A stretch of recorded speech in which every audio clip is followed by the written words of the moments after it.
السلام علیکم۔ آج کی اس ویڈیو میں آپ کو بتاؤں گا حسن نکھارنے اور خوبصورت بنانے والی ٹپس۔ تازہ دودھ کی جھاگ کو روزانہ ہونٹوں پر لگانے سے آپ کے ہونٹ قدرتی طور پر گلابی اور نرم ہو جائیں گے۔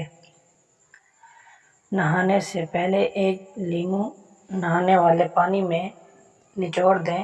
آپ کو مہنگے پرفیوم استعمال کرنے کی ضرورت نہیں پڑے گی۔ سرسوں کا تیل اور کیسٹر آئل ہم وزن لے کر کسی پرانی مسکارے کی خالی بوتل میں ڈال لیں۔ اپنے سائیڈ ٹیبل پر مسکارے کی بوتل رکھ لیں اور روزانہ رات کو سونے سے پہلے پلکوں پر لگائیں۔ 3 مہینے میں پلکیں اتنی لمبی اور گھنی ہو جائیں گی کہ آپ کو مسکارا یا فیک آئیز لیشن لگانے کی ضرورت نہیں پڑے گی۔ مہنگی فیس واش استعمال کرنے کی بجائے روز اپنے چہرے کو دہی میں تھوڑا سا سرکہ ملا کر دھوئیں۔ آپ کی جلد کی ساری دان کی دھول مٹی باہر نکل جائے گی اور ایک گلو اور شائن آئے گی۔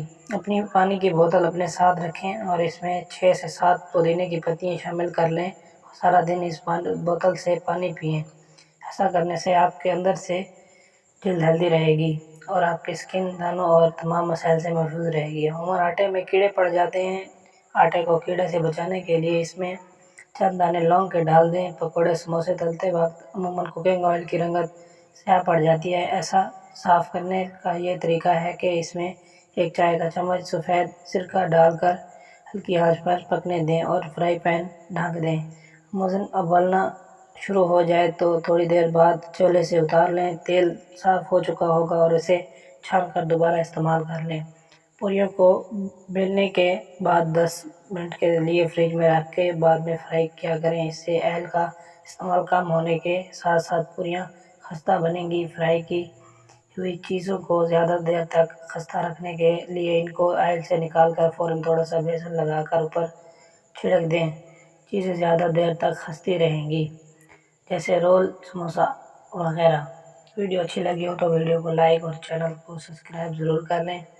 ملتے ہیں نیکسٹ ویڈیو میں، تب تک رکھیں اپنا خیال۔ اللہ حافظ۔